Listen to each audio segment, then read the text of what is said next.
comme je suis globalement très en accord avec Yves sur ce qu'il a dit, d'une certaine manière, ce que je vais vous proposer, c'est une sorte de traduction préopérationnelle de ce nouveau monde de la mobilité. Je crois qu'il faut se rendre compte, Ariella avait commencé avec le bouquin La ville et l'automobile, mais dans un univers d'urbaniste, parler autant de la voiture et aussi peu d'autres choses, c'est quand même très gênant pour tout ce qu'on a fait depuis 40 ans. Je crois qu'il faut prendre la mesure de ça. Alors, d'abord, je pensais que Yves s'en chargerait, mais moi, je vais vous donner quelques définitions de la mobilité. Finalement, il y a une définition très simple, c'est les pratiques de déplacement quotidiennes. Il y a une définition un peu plus experte qui est de parler de la manière de réaliser un programme d'activité. Ce programme d'activité étant référé à un mode de vie.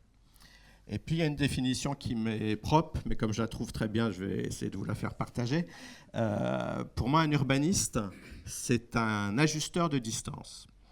Et pour ce faire, il utilise des dispositifs spatiaux, la composition urbaine, le paysage, économique et technique.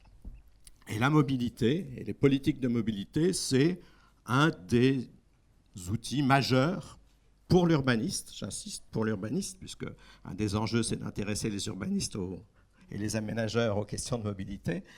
La mobilité, c'est un enjeu qui peut être en concurrence par rapport à d'autres pour réguler, organiser, agencer les distances, organiser le monde et l'espace, rapprocher, éloigner les hommes et les activités.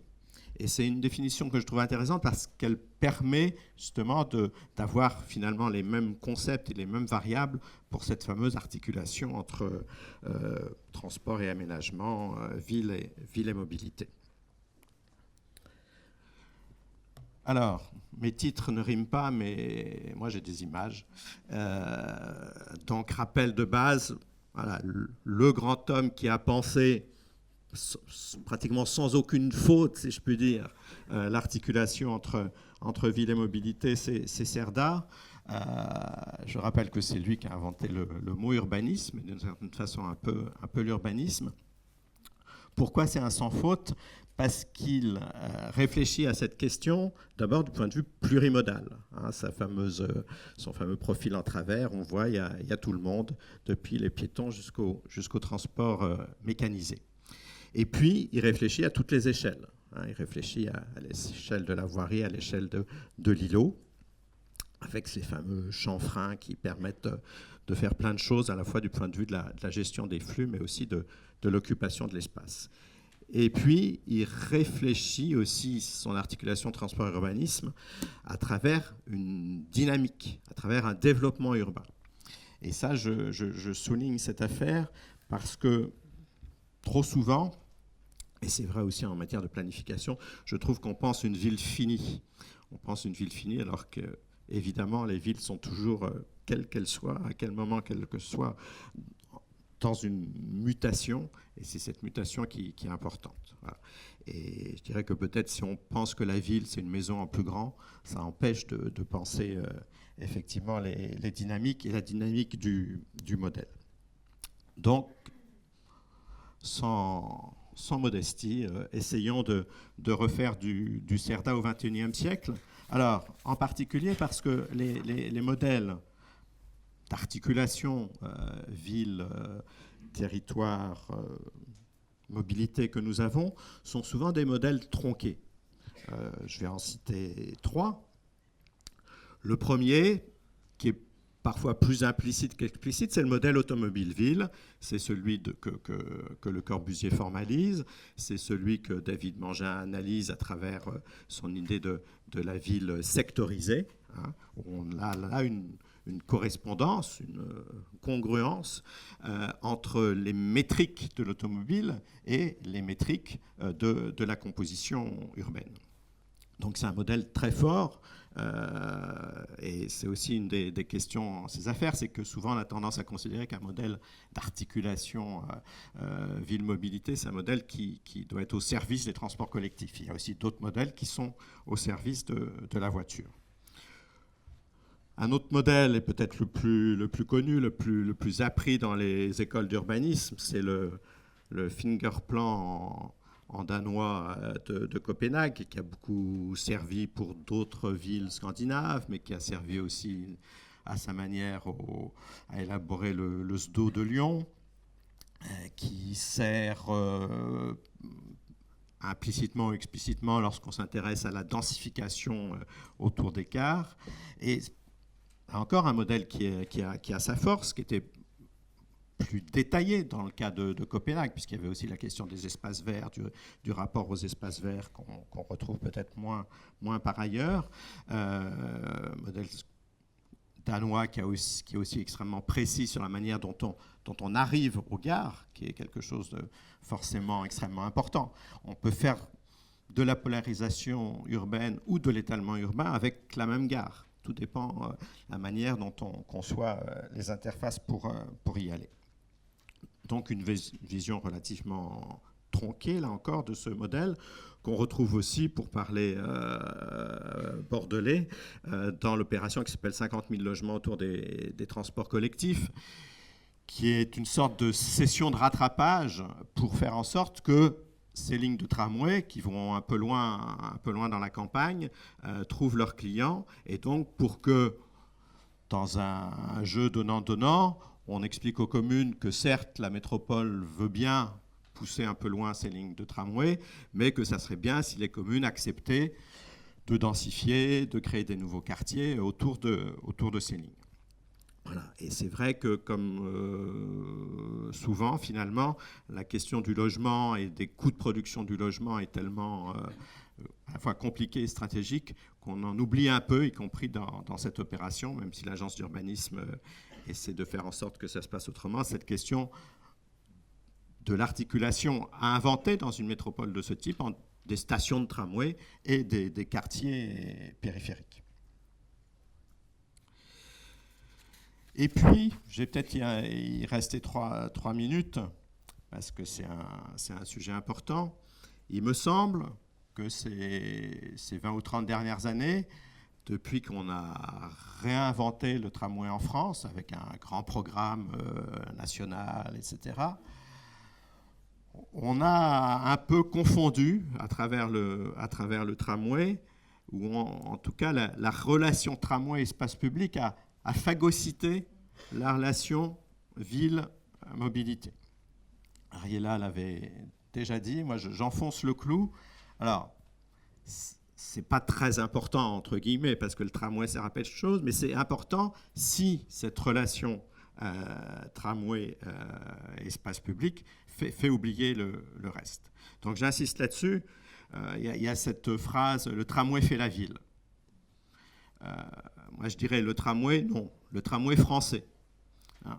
Il y a des tas de tramways dans les pays de l'Est globalement, par exemple, qui se contentent de transporter des gens. Ce qui est bien, mais voilà. Les tramways aux États-Unis ont fait la banlieue au XIXe siècle. Donc, le tramway français. Est-ce qu'il fait? Moi, je dirais qu'il finance. Il finance parce qu'on a cette manne du versement transport que le monde nous envie, et qui fait qu'on peut faire de l'espace public grâce au versement transport. Voilà, donc il y a une ligne affectée qui permet d'avoir beaucoup d'argent qu'on n'aurait pas autrement grâce au fait qu'on fait du transport collectif en site propre. Tout ça n'est pas gênant, mais il faut le savoir. Et puis, est-ce qu'il fait la ville? Non, il fait les espaces publics, c'est-à-dire les aménagements concomitants au tramway. J'insiste là-dessus parce que c'est quand même un modèle qui est très, très puissant, très fort, qui, pour des tas de bonnes raisons, et un peu sans doute quelques mauvaises raisons aussi, a été extrêmement développé en France ces dernières décennies. Alors, quand on est chercheur, on critique, et puis on va faire son article. Quand on devient directeur d'agence, on critique plus modestement, en faisant référence à d'autres, et puis on essaie d'inventer quelque chose. Et donc, en 2009-2010, on a inventé donc un Grenelle des mobilités. Alors le Passons vite pour vous dire que c'est un peu moi quand même, parce que j'arrivais avec mes neurones académiques et j'avais quelques idées en tête sur la manière éventuellement de faire évoluer l'action publique, en particulier une idée assez forte qui consiste à considérer que les politiques publiques sont formatées par des idées, par des intérêts, mais aussi par les institutions qui les portent et par le système d'acteurs qui est mobilisé. Et donc, il y avait cette idée, changer le modèle en changeant de casting. C'est d'où l'idée du Grenelle. On fait table rase, entre guillemets, de ce qui existe et on convoque très largement des acteurs publics, privés, bien au-delà de ce qu'on fait, par exemple, dans ce qu'on appelle les plans de déplacement urbain. Et en l'occurrence, donc, 5 acteurs publics, la ville de Bordeaux, la communauté urbaine, le département, la région, l'État, commandent à l'agence d'urbanisme un travail coopératif pour trouver des solutions face à des problèmes qui pouvaient être partagés ou pas, mais qui consistaient quand même à dire il y avait eu des résultats d'une enquête ménage qui avait montré qu'on était passé de 10 à 11% de part du transport collectif pour le tramway. Au-delà du fait que ce partage modal, on peut le critiquer, etc., c'est quand même un indicateur qui est très, très puissant et très structurant des politiques publiques. Et les élus assez unanimes, en particulier donc Alain Juppé, maire de Bordeaux, et à l'époque Vincent Feltès, président socialiste de la communauté urbaine, qui s'entendait comme larron en foire sur ça et sur d'autres choses, avait commencé à dire 1 milliard d'euros pour 33 km de tramway, tout ça pour ça. On n'a pas changé de modèle de mobilité. Et on est même resté un modèle de mobilité de petite ville. De petite ville parce que étalée, parce que avec une évolution de la périphérie assez particulière. Petite ville parce qu'on prend peu le transport collectif, sinon les étudiants. Ce qui a été le grand changement en termes de comportement du tramway, c'est que maintenant les étudiants vont en tramway au campus, mais c'est pour ça qu'il n'y a pas assez de lignes. Et puis, on marche peu. On utilise peu le transport collectif, on marche peu. Et il y a autre illustration de l'affaire, plein de places de stationnement devant n'importe quelle boulangerie dès qu'on est hors du centre-ville de Bordeaux. Voilà. À partir de ce moment-là, à partir du moment où on voit que c'est difficile de développer les transports collectifs plus longtemps, on commence à réfléchir à un autre modèle. Alors, je passe sur le Grenelle lui-même. Vous trouverez sur le site de l'agence plein de choses. C'est un dispositif de travail très particulier, avec une animation très, très intense de l'agence urbanisme, avec toujours un cheminement sur le fil du rasoir, parce que si on est, malgré tout, plus soit un pro du transport collectif et du vélo, soit un pro de la voiture, on se fait abattre des deux côtés. Donc c'était l'agence d'Urba, ils veulent nous refourguer le grand contournement autoroutier, ou bien ils veulent tous nous faire rouler en trottinette. Voilà, le compromis par le haut, plutôt que le consensus mou, est de toute façon difficile à trouver. Toujours est-il qu'on y a réussi, en tout cas on a réussi donc à faire signer à une trentaine d'acteurs, donc publics et privés, cette charte des mobilités. Qu'est-ce qu'elle dit, cette charte des mobilités? Elle dit qu'on peut tenter la fluidité. On peut tenter la fluidité si la société locale accepte de la régulation. Avec cet argument fort, la congestion, c'est de la régulation, mais c'est de la régulation invisible. On ne sait pas qui perd, qui gagne. Débattons collectivement, en particulier sur quelque chose qui est dans la charte, à savoir que les trajets liés aux activités économiques, domicile, travail, professionnel, sont, quand ils ont besoin de l'être, prioritaires. Grosso modo, que sur la rocade à 8 h du matin, les 30% de personnes qui ne sont pas en domicile travail ou en activité professionnelle, il faut trouver un moyen de les mettre ailleurs. Voilà, c'est assez concret, ça. C'est encore plus vrai, déjà très pratiqué pour le stationnement. Fluidité lente ou rapide, je reviendrai là-dessus. Aujourd'hui, on commence à voir ce qu'on appelle les budgétants qui augmentent, pour diverses raisons, mais un peu parce que le temps de transport n'est plus forcément dans la case négative. Dans le calcul économique, on met temps de transport, c'est du négatif, et on voit que les gens sont prêts à payer pour aller plus vite. Mais pas tout le temps. Pas tout le temps. Le tramway, il se traîne à 10 km à l'heure, mais il y a une prédictibilité du temps de transport et on peut utiliser son temps de déplacement. Ça change évidemment beaucoup de choses.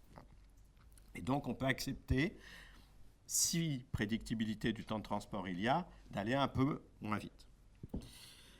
Et puis l'autre idée qui est presque banale, mais qu'il faut redire, c'est ce qu'on avait appelé la mobilité raisonnée ou la mobilité plurielle. Oui, il y a un univers de choix.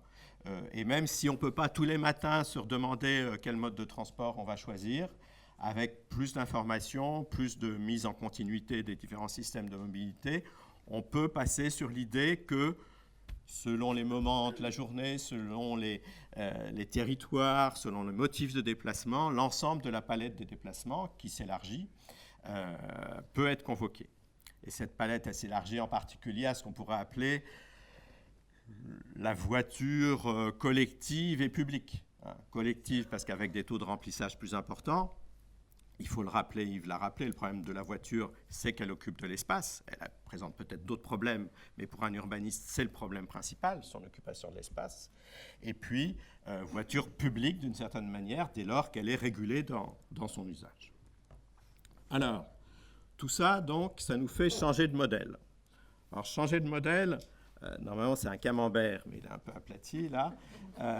C'est prendre en considération quelque chose que vous percevez peut-être moins en étant extérieur au milieu des déplacements, mais c'est que depuis la fin des années 60, c'est-à-dire depuis l'invention du versement transport, toutes les politiques de déplacement locales, formatées par politique de l'État en particulier, sont monopolisées par l'objectif unique de transfert modal de la voiture. On prend un automobiliste vers les transports collectifs, on le met dans un bus ou un métro.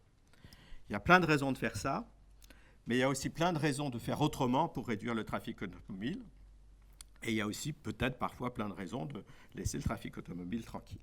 Donc c'est un vrai changement de modèle. Et ce modèle est très fort, il est très robuste parce qu'il est assis sur le versement transport, parce qu'il est assis sur un univers technico-politique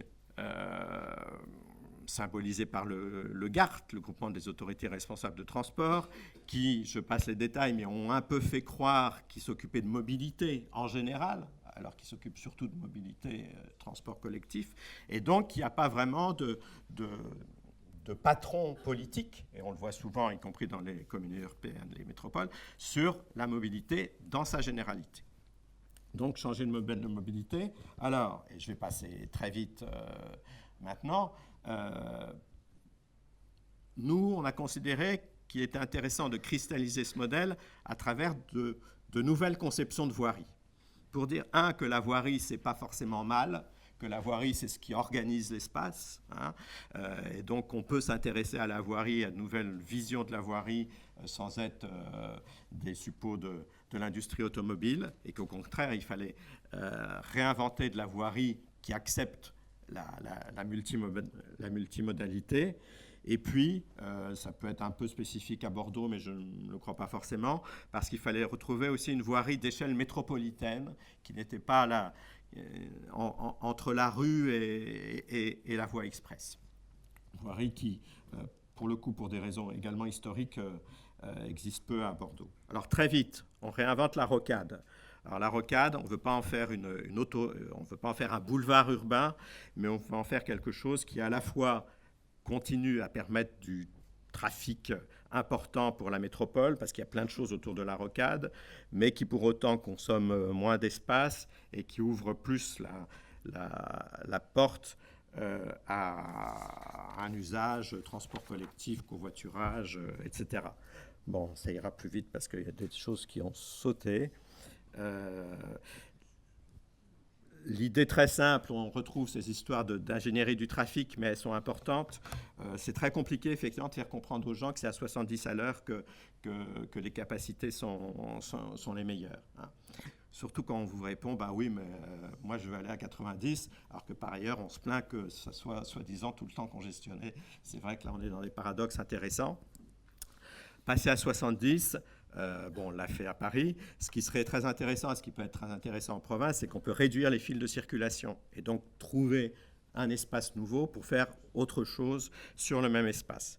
Et faire autre chose, c'est faire évoluer à la fois le tube et les rives pour inventer une espèce d'allée métropolitaine qui à la fois respecte cette échelle métropolitaine et en même temps sorte d'une conception de voirie qui a été faite il y a un demi-siècle au sein d'un système autoroutier qui évidemment n'existe plus. Je passe là-dessus, mais même sur une rocade, on peut s'intéresser aux mobilités douces, avec les murs anti-bruit, avec les passerelles, avec les échangeurs.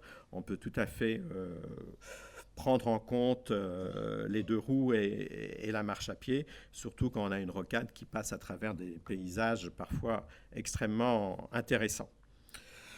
On a fait une exposition, si vous allez à Bordeaux, vous pouvez venir la voir à l'agence, qui cherche à changer le regard, comme on dit, à ce que les élus et les techniciens et les citoyens considèrent que la rocade n'est pas seulement un sujet de conversation le matin. On a inventé dans le Grenelle des mobilités, j'ai même essayé de le faire breveter, les grandes allées métropolitaines. Donc ça, c'est quelque chose qui n'existe pas, même si on pourrait avoir des références au parcours américain, un certain nombre de sites avec des transports collectifs en voie express. Et même si les gens qui s'intéressaient à la voirie du temps des tractions hippomobiles avaient aussi inventé des choses assez rigolotes. Les grandes allées métropolitaines, deux choses à retenir. La fluidité lente et rapide. Inventer une voirie où certains puissent rouler, se déplacer, marcher lentement, et d'autres puissent aller vite. Aller vite, ça peut être aussi pour le vélo, hein, qui peut aller lentement ou vite. Voilà, cette idée de double régime de fluidité.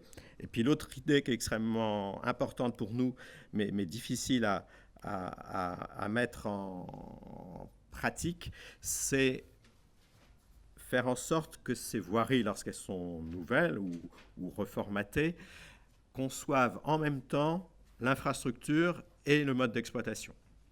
Je crois qu'Antoine Picon, il y a un an, vous avez parlé de la ville et des infrastructures intelligentes.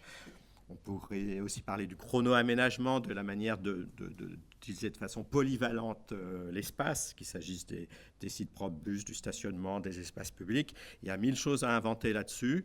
Les bidules numériques peuvent y aider, mais ce qu'il faut, c'est le pilotage technico-politique adapté pour que ça soit à la fois le monsieur voirie, la madame mobilité alternative et l'exploitant du réseau qui soient tous là pour articuler infrastructure et exploitation de l'infrastructure. Ces grandes allées métropolitaines, c'est pas juste une élucubration.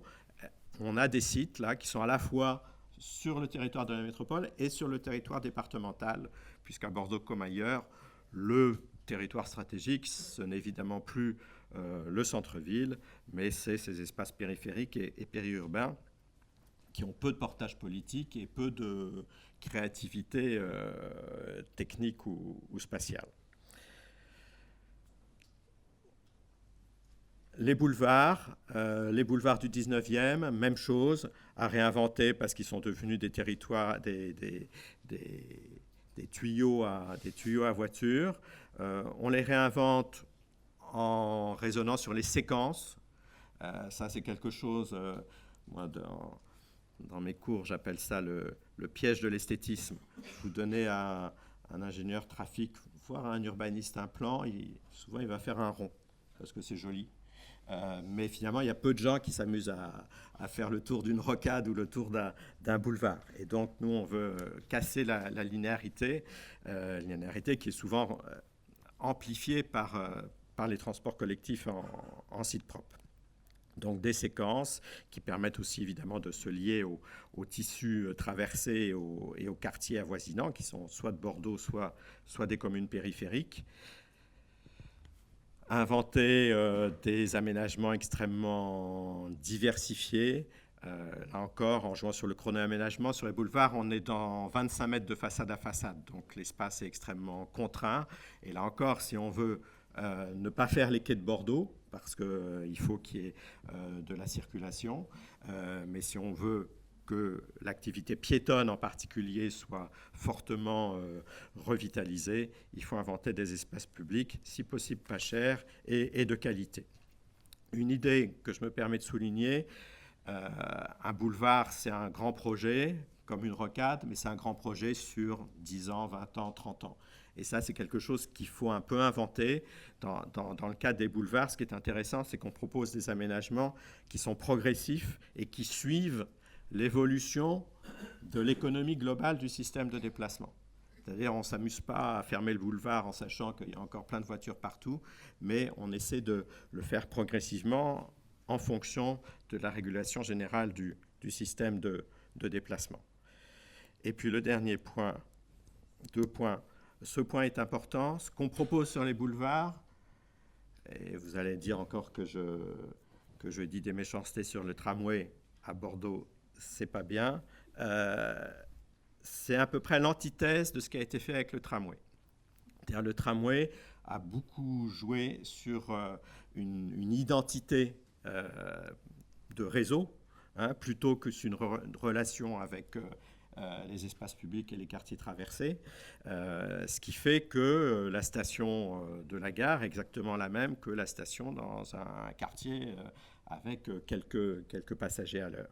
Donc cette idée d'une différenciation des aménagements liés à un transport collectif en site propre, cette idée aussi qu'on sort du fameux réaménagement de façade à façade est assez contre la routine technique et politique qui a été adoptée jusqu'à présent pour le tramway. 5 mots pour finir, mais c'est l'essentiel. Si vous considérez, comme Georges Amar l'avait proposé, que la mobilité piétonne soit la cellule souche de la mobilité, c'est-à-dire que tout ne soit que mobilité piétonne et que tout le reste, depuis les escalators jusqu'au TER, ne soit qu'une aide à la mobilité piétonne, vous avez aussi une grille d'analyse assez efficace pour concevoir de façon un peu hétérodoxe l'ensemble des aménagements liés aux questions de mobilité. La mobilité piétonne, moi c'est un de mes dadas depuis très longtemps. Pour des tas de raisons sur lesquelles je pouvais revenir, il y a peu de soutien à cette affaire. Et donc, c'est d'autant plus important. Alors, évidemment, quand je dis, par exemple, à des élus bordelais, mais si, il y a plein de piétons à Bordeaux, il y a plein de piétons, certes, mais il y a des piétons qui achètent dans la rue Sainte-Catherine, qui se promènent sur les quais ou qui flânent dans le vieux Bordeaux. Tout ça ne fait pas des piétons intégrés dans un système de déplacement, ce qui est une toute autre affaire. Et intégrer dans un système de déplacement, ça veut sans doute dire de prendre soin d'un système piéton dans son ensemble, qui est fait à la fois de grands équipements, ça peut être le cas, de grands projets, puis c'est bien d'avoir des grands projets pour l'action publique, mais aussi d'une multitude d'objets, de lieux qui sont au service du piéton, comme il y a eu à un moment un système automobile qui a été au service du développement routier. La DER des DER, c'est une mesure à laquelle je tiens beaucoup parce qu'elle est extrêmement stratégique et d'une certaine manière, c'est presque un modèle d'articulation ville-mobilité à l'école sans voiture. Alors à l'école sans voiture, on a tous été à l'école tout seul, peut-être pas à 2 ans, mais pas loin. Aujourd'hui, alors qu'évidemment l'insécurité a beaucoup diminué, qu'il s'agisse d'insécurité routière ou civile, plus de la moitié des enfants de primaire sont accompagnés à l'école par leurs parents. Ça a plein de défauts. Et à l'inverse, si on arrive à concrétiser progressivement cette mesure à l'école sans voiture, on y gagne en apprentissage de l'espace public par les enfants. Vous savez peut-être par exemple que les filles disparaissent complètement de l'espace public lorsqu'elles rentrent au collège. Bon, pour des tas de raisons. On peut considérer qu'apprendre l'espace public, apprendre à s'orienter, c'est une compétence extrêmement importante. Apprentissage d'une culture multimodale. Il n'y a pas qu'à l'arrière de la voiture de papa ou maman que l'on peut se déplacer. Et puis, de façon plus économique, en termes de système global, une réduction des petits trajets. On dit toujours qu'il y a plein de petits trajets qui se font de manière motorisée. Alors, il y en a une partie qui sont dans des chaînes de déplacement, donc ce n'est pas si simple de les transférer, mais il y a une autre partie qui peut être autonome. Et donc là, on réduit sensiblement le trafic. On peut faire des écoles, les noyaux de stratégie urbaine d'apaisement des quartiers. Et puis enfin, on peut couper le lien, en particulier le lien temporel des parents motorisés qui, si leurs enfants vont autrement à l'école, pourront éventuellement ne pas utiliser leur voiture et en tout cas utiliser leur voiture à d'autres moments pour ne pas se retrouver avec tout le monde sur la rocade à 8h30 plus 7 minutes. Voilà, tout ça pour vous dire donc il faut que les urbanistes et les aménageurs s'occupent ardemment des questions de mobilité, non seulement parce que si on la laisse aux spécialistes, ils vont avoir un peu de mal à changer de modèle, voilà, comme tout le monde. Et puis aussi parce que vous avez vu quand même que bien de ces questions peuvent trouver à se matérialiser, se concrétiser à travers en particulier des projets de voirie qui sont, pour le coup, là vraiment de l'ordre de l'aménagement et de l'urbanisme. C'est vrai qu'on rêve des architectes hollandais qui considèrent que la voirie, c'est un objet qui les concerne directement. Peut-être qu'en France, là encore, pour diverses raisons, cette voirie est soit vouée aux gémonies parce que support de l'automobile, soit parce que cette culture de l'architecture de la voirie qui a été très présente à un moment en France, s'est perdue dans les limbes ou dans les profondeurs des cursus universitaires, architecturaux et d'ingénierie. Voilà, j'ai été trop vite, mais allez sur le site de l'agence d'urbanisme pour voir mieux le Grenelle des mobilités et attendez fin décembre où vous aurez un hors-série de la revue Urbanisme qui reprendra une bonne partie de ces questions. Merci beaucoup.